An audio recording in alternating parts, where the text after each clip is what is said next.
Bom dia. Bom dia. Tudo bom? Sejam bem-vindos. É muito bom estar com a igreja domingo aqui, tá? Só para lembrar-os, o pastor Paulo não está conosco hoje aqui. Ele teve um evento do concílio, um retiro de pastores e líderes, né? Não é somente para pastores, é aberto a líderes ou qualquer pessoa que quisesse participar desse retiro. É um evento do concílio e ele está nos representando lá, tá? Por isso que ele não está conosco aqui hoje, tá bom? Vamos lá, pessoal, vamos abrir a Bíblia. Hoje eu não vou usar a multimídia, então eu gostaria que, se você tem a Bíblia escrita, pegue a sua Bíblia, abra em 2 Coríntios capítulo 1.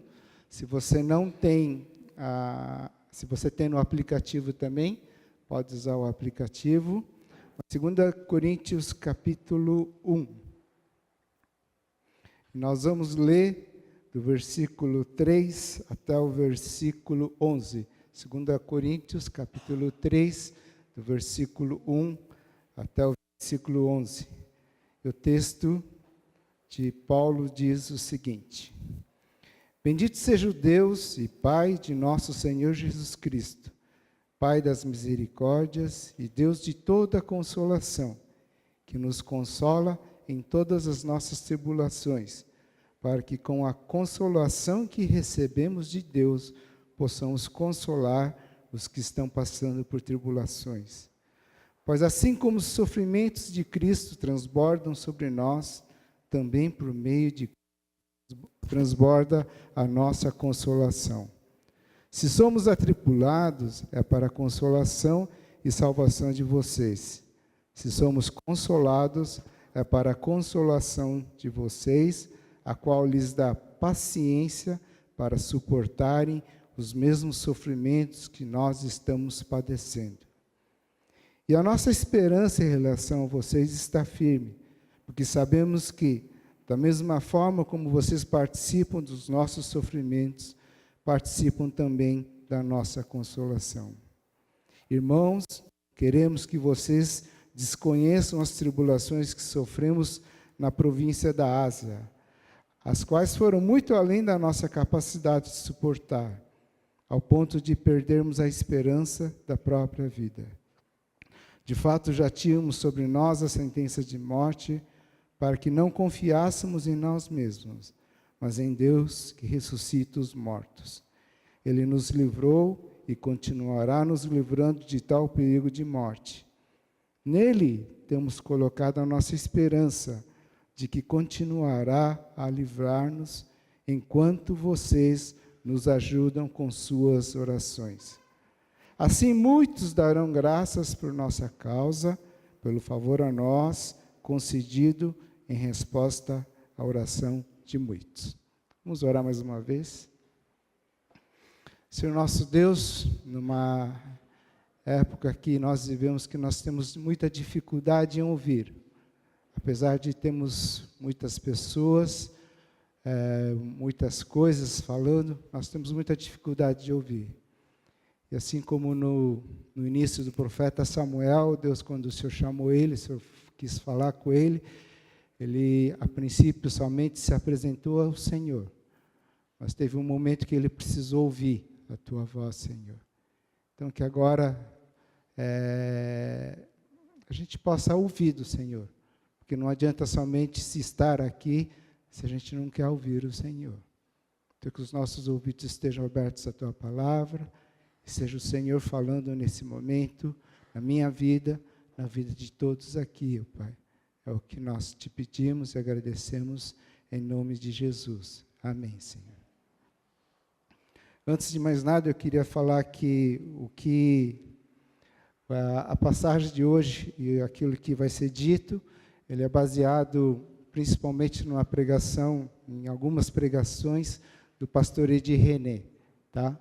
Se você quiser ouvir a íntegra dessa pregação, se você quer ouvir a pregação completa, está no site dele.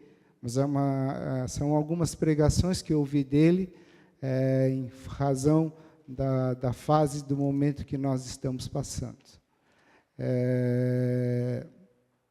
Vocês que leram, vocês notaram qual é a palavra-chave desse texto? Duas palavras são chaves nessa passagem. São duas palavras que aparecem com muita frequência. Sabe quais são? Está fácil. Uma é consolação, a outra é tribulação. Essas duas palavras, a palavra consolação nesse texto aparece 9 vezes e a palavra tribulação aparece 8 vezes, tá? E nós vamos falar um pouco sobre esse Deus consolador, o Deus de toda consolação. A final do ano passado, final de 2018, eu estava lendo o livro de Ageu, né? Eu até falei um pouco do livro de Ageu numa ocasião. E o final do livro de Ageu tem uma passagem que ele fala assim que quando Deus estava levando o povo, na época do rei Ciro, ele estava tirando o povo do cativeiro e levando de volta o seu povo judeu, a cidade de Judá, para a reconstrução do templo, né? Antes de começar o templo, ele era ao final, eu acho que na época de inverno, Deus fala para Ageu, olha, você não está vendo, né? O templo não está pronto, a colheita não chegou, mas eu abençoarei você. Eu abençoarei esse povo judeu, tá?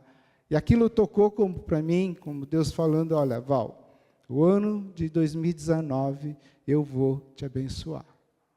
O ano ainda não começou, nós estamos no começo de 2019. Mas 2019, você tem a minha promessa que eu vou te abençoar. Isso eu levei para mim como uma palavra de Deus para mim naquele ano, né, nesse começo de 2019. Nesse primeiro trimestre desse ano, o ano começou e a gente foi acometido por uma série de catástrofes que todos nós presenciamos, né? Tivemos a tragédia de Brumadinho, tivemos a morte dos jogadores lá naquele local de concentração dos jogadores do Flamengo. Nós tivemos várias enchentes que nós tivemos em São Paulo. Muitas pessoas perderam várias pertences, pessoas se perderam lá também. E recentemente, para todos nós, bem mais próximo para nós, a gente vivenciou essa tragédia em Suzano, né? Eu falei, puxa Deus, o Senhor me disse que o Senhor ia me abençoar, né? E eu não sei quando vocês, mas quando a gente começa a passar por essas fases, vem uma pergunta que diz assim para mim, por que pessoas boas passam por coisas ruins? Eu não sei se em algum momento você pensou nisso. Por que pessoas boas têm que passar por coisas ruins? Havia muita gente em Brumadinho que perdeu tudo, e eram pessoas boas, e são pessoas boas. Várias pessoas de São Paulo que se perderam nas enchentes, perderam seus pertences, com certeza são pessoas boas, né? Jogadores do Flamengo que perderam a vida naquele incêndio também, eram jovens que estavam iniciando a sua vida, o seu sonho profissional, aquilo que eles iriam construir na vida dele, e eram pessoas boas. Os alunos que morreram aqui em Suzano, vítima dessa tragédia, eram alunos bons também, né? E por que pessoas boas têm que passar por coisas ruins? Por que sofrimentos, atribulações acontecem nas nossas vidas? Infelizmente, né, o cristão, ou o crente, ou evangélico, não sei como você chama, né, a nós, mas infelizmente, esse povo cristão, em alguns casos, algumas pessoas, não são pessoas muito boas para consolar, tá? Infelizmente, as palavras que os cristãos, os evangélicos têm, às vezes são palavras duras, são palavras de acusação. A primeira memória que eu tenho de uma experiência disso, eu lembro, há muito tempo atrás, teve uma vez, logo após o Carnaval no Rio, teve uma grande época de chuva, uma grande enchente aconteceu, e muitas pessoas perderam casas, perderam propriedades, perderam bens, né? Isso foi logo depois do carnaval. E eu lembro que alguns líderes evangélicos, assim, irmãos, começaram a falar, olha, tudo isso é a mão de Deus pesando sobre a cidade do Rio de Janeiro, né? A mão de Deus, porque o carnaval foi como se fosse a época de Sodoma e Gomorra. E Deus não poupou Sodoma e Gomorra, então Deus não poupou o Rio de Janeiro, e Deus teve que pesar a sua mão sobre a cidade de Rio de Janeiro. Eu vi isso e falei, nossa, né? Que coisa terrível. E logo depois também, eu não lembro se foi no mesmo ano também, mas eu lembro que na cidade, eu acho que era Porto Alegre, a cidade de Porto Alegre também, teve uma grande época, uma fase de muita chuva, e também a cidade de Porto Alegre, ela ficou submersa, e muitas pessoas se perderam lá também, né? Eu lembro que naquela época as pessoas também, os irmãos, os líderes evangélicos falaram que, justo naquele ano, tinha uma atriz global que ela saiu na Playboy, né? E ela era do Sul. E as pessoas falaram, olha, Deus está pesando a mão sobre a cidade de Porto Alegre por causa dessa mulher que assim, teve um ato indecente, né? E Deus está pesando a mão sobre a cidade de Porto Alegre. Tudo isso aconteceu por causa dessa mulher. E tudo isso assim que eu ouvi naquela época, assim, mais do que temor a Deus, mais que respeito e reverência ao nome do Senhor, me causou medo. Tá?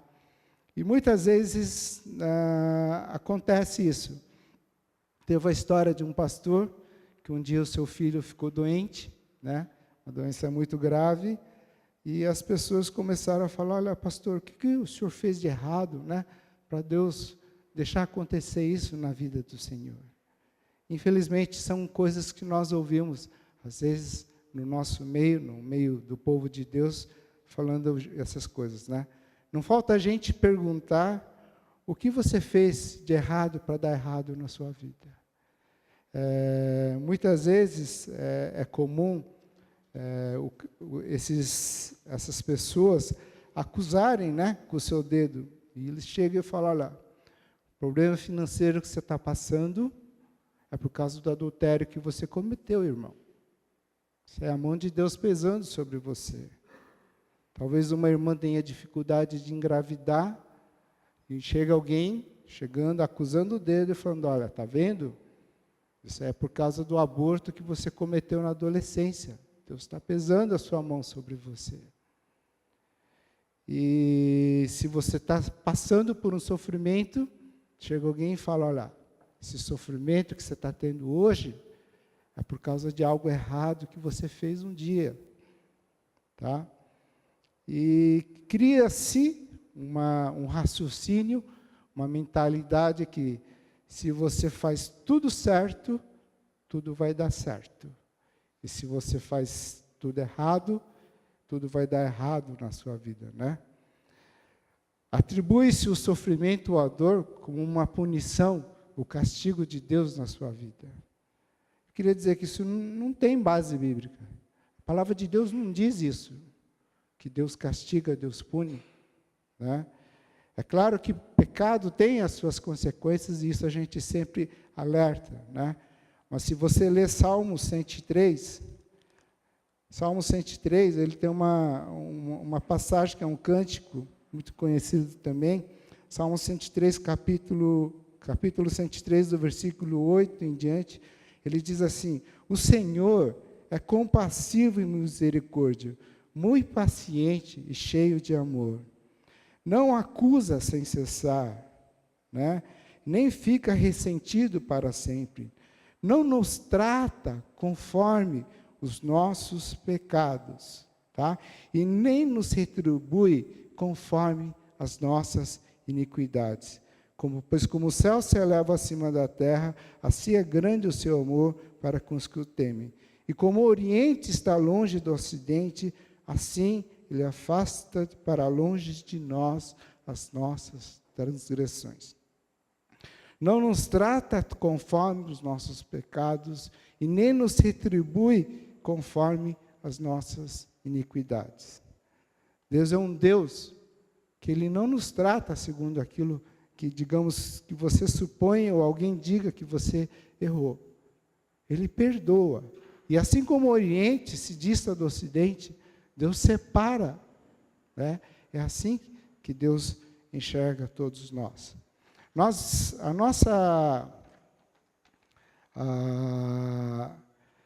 nossa fé não é uma fé de meritocracia. Nós vivemos pela graça, irmãos. Não é mérito que nós temos para termos as bênçãos de Deus. Nós não vivemos dessa meritocracia. Eu sei que todos vocês aqui conhecem a parábola do filho pródigo, né? A parábola do filho pródigo é a parábola do quê? De que um dia um filho, ele pediu o direito à herança ao pai em vida ainda, né? Ele requereu essa herança dele, e ele saiu e ele gastou, ele torrou tudo, ele perdeu tudo, tá? E quando ele tinha perdido tudo, quando ele reconheceu todos os erros, todos os pecados que ele tinha cometido, ele o quê? Ele se lembrou do pai. Ele voltou para o pai. E quando ele volta para o pai o recebe com uma grande festa. Às vezes nós escrevemos a parábola do filho pródigo de uma maneira errada, né? Os cristãos, eles escrevem que quando o filho se lembrou do pai, foi para o pai. A maneira como às vezes a gente entende, né, e nós temos essa falsa teologia, é como se o filho chegou para o pai e o pai falou para o filho: olha, filho, não, agora não, né? Já você quis, você escolheu, você decidiu assim, então você vai pagar as consequências disso. Mas a parábola do filho pródigo é bem o contrário, né? O pai foi em direção ao filho quando ele perdeu tudo, quando gastou tudo, e o pai o recebeu com uma grande festa, tá? Então, a nossa fé, né, é uma fé da graça, não é essa fé da meritocracia, essa fé de que existe essa punição para tudo, tá? Aí você pode falar, mas Romanos capítulo 5, versículo 3 e 5, fala que a tribulação produz paciência, experiência, e experiência, a esperança. Está certo, né? É claro que a palavra de Deus diz que algumas coisas que acontecem na nossa vida faz a gente prestar atenção àquilo que é essencial. A gente separa as coisas que não têm valor, a gente começa a prestar as coisas essenciais. Mas dizer daí que Deus pune você, que Deus castiga você, que Deus mandou matar aqueles alunos lá no colégio de Suzano, isso não tem base na palavra de Deus, tá? Isso é sadismo de Deus, dizer que Deus manda matar alguém para aperfeiçoar o outro. E Deus não é sádico, pessoal. Deus é um Deus de amor. A aprovação que Abraão passou do seu filho, ele fala que Abraão apresenta Isaac como oferta de sacrifício, mas no final Deus poupa a vida de Isaac. Tá? Deus não mandou Abraão matar o seu filho Isaac. Deus poupou. Tá? Aí você vai falar assim, mas Romanos está escrito lá que todas as coisas cooperam para o bem daqueles que o amam a Deus. Existe uma história um pouco conhecida, é uma história, né, inventada nos Estados Unidos, de que um grande fazendeiro, um dia, ele fez uma festa de aniversário para o seu filho. E chamou toda a vizinhança, chamou todos os fazendeiros ao redor para participar dessa festa.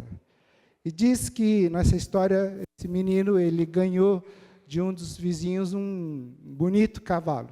Um cavalo imponente, forte, grande. Tá? E os amigos falaram, olha, né, puxa, mas que bom que seu filho ganhou um grande cavalo bonito.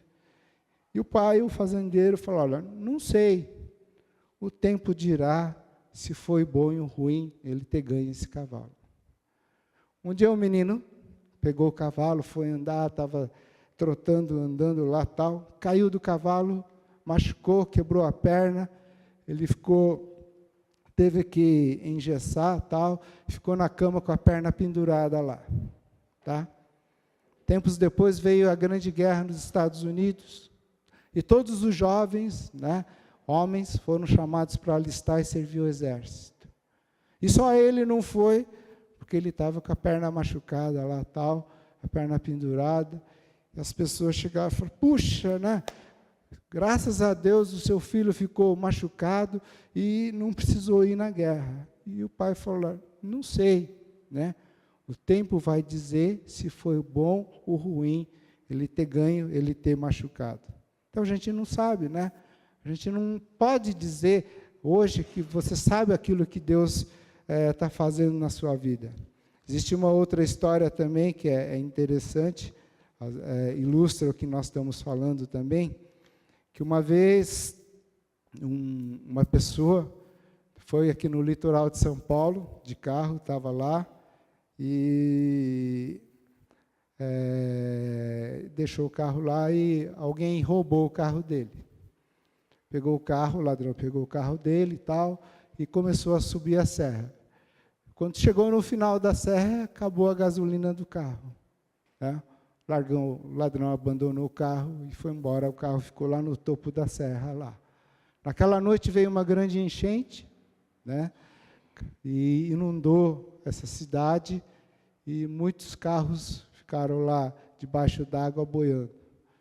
E esse irmão falou, puxa, né? Todas as coisas cooperam para o bem daqueles que amam. Graças a Deus que roubou o meu carro e tal. Mas é estranho, né? Deus teve que fazer boiar um monte de carro para salvar um carro lá em cima, lá só. Né? Então, é difícil entender, difícil enxergar os propósitos de Deus alguma vez. Né? Mas eu queria, falando sobre tudo isso de sofrimento, de atribulação, entender essa passagem de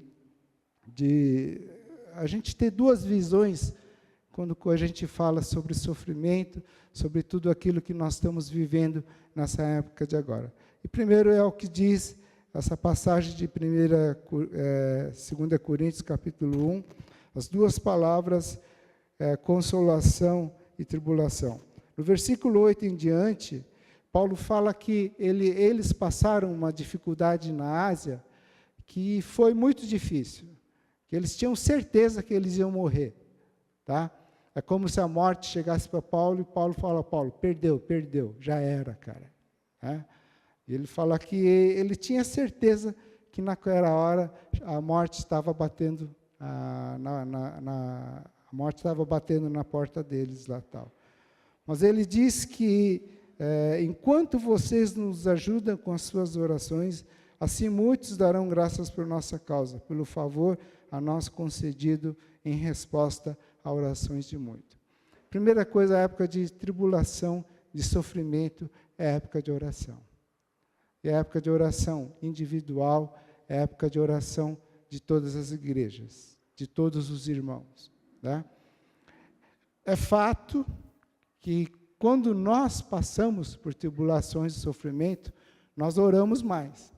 Tá? Isso é fato, acontece. Né? Se você está passando por uma dificuldade, com certeza você vai buscar mais a Deus. Eu queria dizer que isso não existe nenhum erro nisso. Lucas capítulo 22, tá? Do versículo 44, naquela passagem, Jesus, um pouquinho antes de ele ser crucificado, ele vai para o Monte das Oliveiras, ele fala assim, estando angustiado, ele orou ainda mais intensamente, e o seu suor era como gotas de sangue que caíam no chão.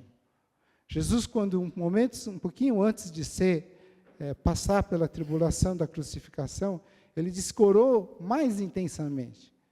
Então, não se sinta culpado, porque você, quando passa por uma tribulação ou sofrimento, você ora mais. O próprio Senhor Jesus, nessa passagem a gente vê que ele encarava dessa forma também. Então, a primeira coisa é porque a época de tribulação, de sofrimento, é tempo de a gente orar, é tempo da igreja orar, é tempo dos irmãos orarem juntos mais e mais também. Outra coisa é essa palavra consolação. Tá? Essa palavra que aparece várias vezes, consolação, consolador, consolar. Essa palavra é o mesmo significado, tem a mesma raiz na grafia dela, que a gente vê nos evangelhos quando Jesus anunciou a vinda do Espírito Santo, o Consolador. Tá? E Consolador significa estar do lado, estar junto, fazer companhia, encorajar, sustentar, dar suporte, animar. Né? Nessa passagem de Paulo, quando ele está em Coríntios, ele fala que os irmãos oraram. Existe um momento, e nós vamos passar muitas vezes por isso, que a gente muitas vezes nós não temos nada de prático para fazer. Você não pode interferir ou ajudar a vida de um irmão por alguma coisa que ele está passando. Mas aquilo que a gente pode fazer é orar. Tá? Então, estar junto é fazer companhia, encorajar, sustento, dar suporte, animar. Esse é o papel do Espírito Santo, consolar. Tá? Às vezes, até um tempo atrás, eu era muito cético, eu era muito incrédulo a esses atos de solidariedade. Né? Nós vimos muito isso nessa tragédia de Suzano. A semana toda a gente teve atos de solidariedade. Né? As pessoas se deram a mão, soltaram um balão, fizeram uma corrente ao redor da escola. Tá? Mas tudo isso é importante para a gente se mostrar solidário, para a gente mostrar que está junto. A gente não pode fazer nada, mas a gente quer prestar a nossa consolação, o nosso apoio a tudo isso que está acontecendo. Tem uma história que o pastor Edir René conta nessa pregação, que um dia um irmão chegou a ele, um membro da igreja chegou ao pastor, e ele contou todo o problema, ele se desabafou, e ele contou toda a situação que estava a vida dele. Né? E disse que a vida desse irmão era um caos. Era um problema muito sério, era um problema que não tinha solução. Tá? Naquela hora, ele fala que ele orou a Deus e falou: olha, Deus, não sei o que fazer, né? Não tem solução. E realmente não tinha solução esse problema que ele estava enfrentando. E ele ficou assim, ele não sabia mais o que falar, ele ficou quieto. Tá?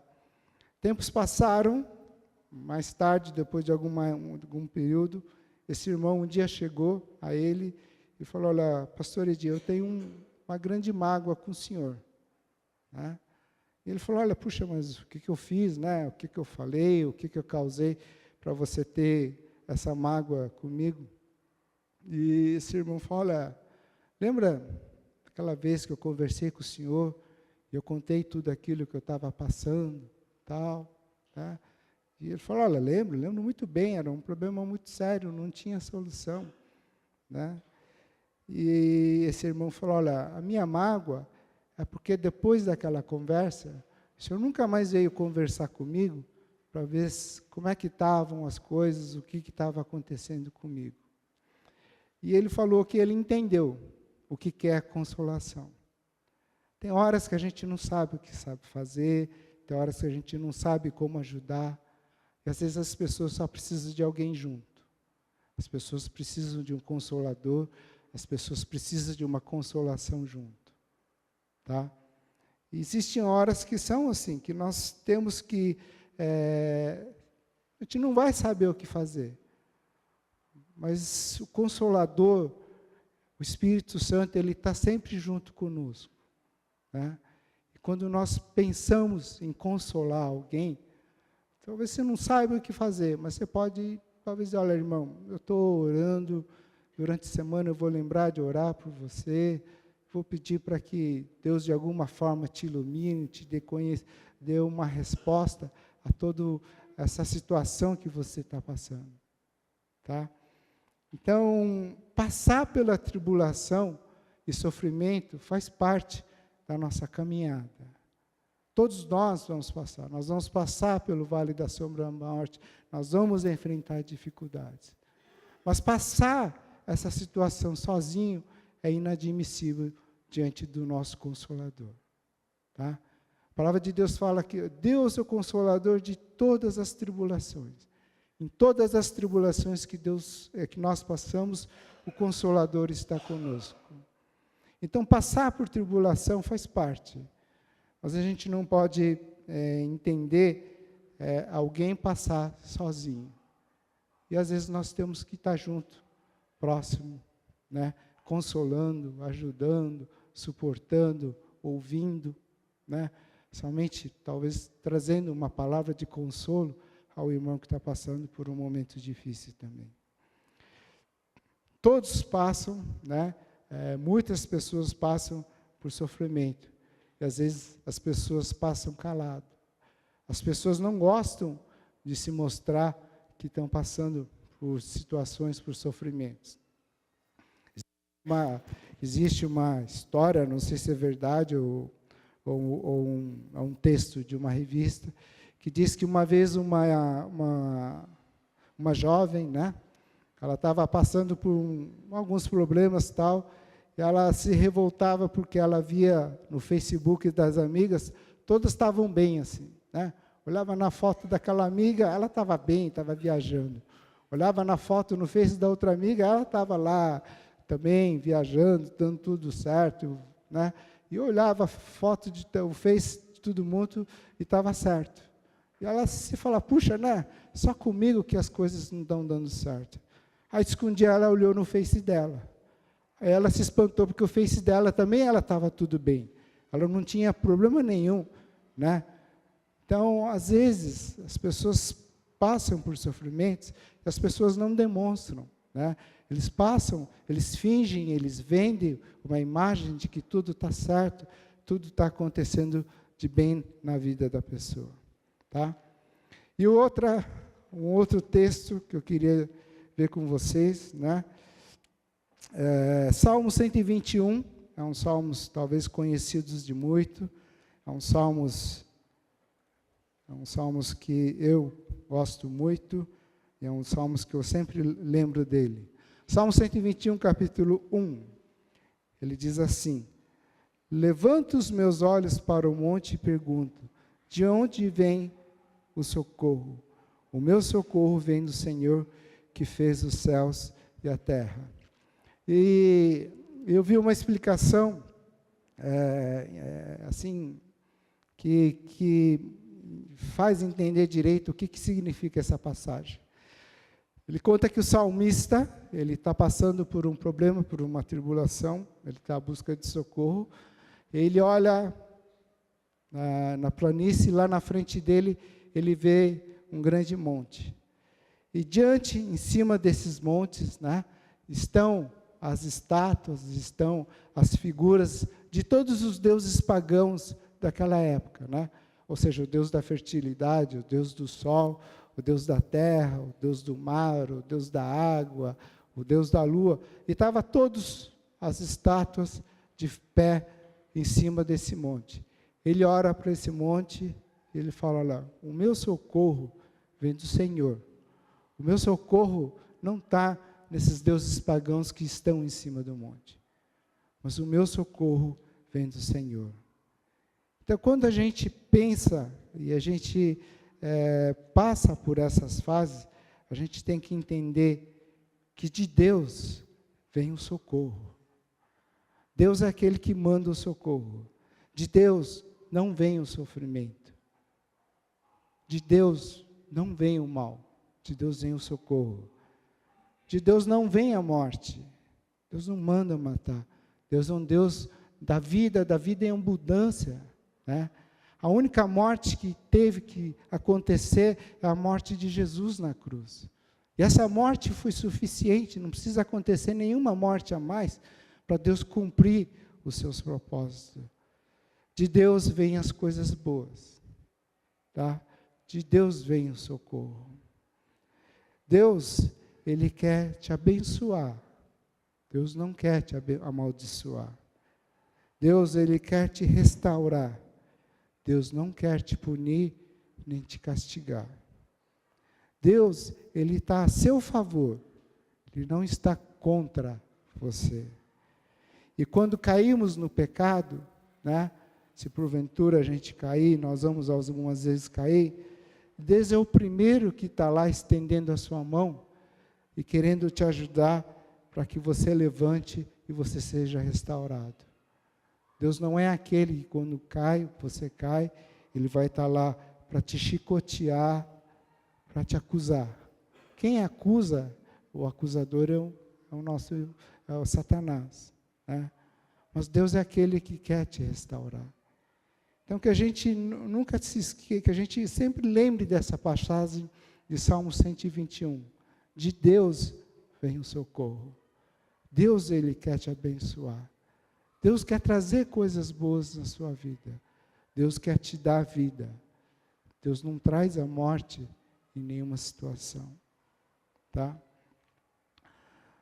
As pessoas passam por sofrimentos, muitas pessoas passam, e se a gente quer ser a geração touch, que toca as pessoas, nós precisamos ser tocados por Deus.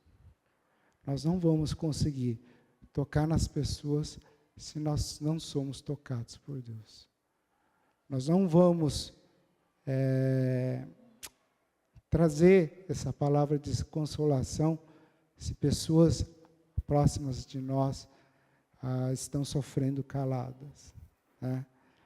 E as pessoas muitas vezes não aparentam, não demonstram, as pessoas fingem que está tudo bem, tá?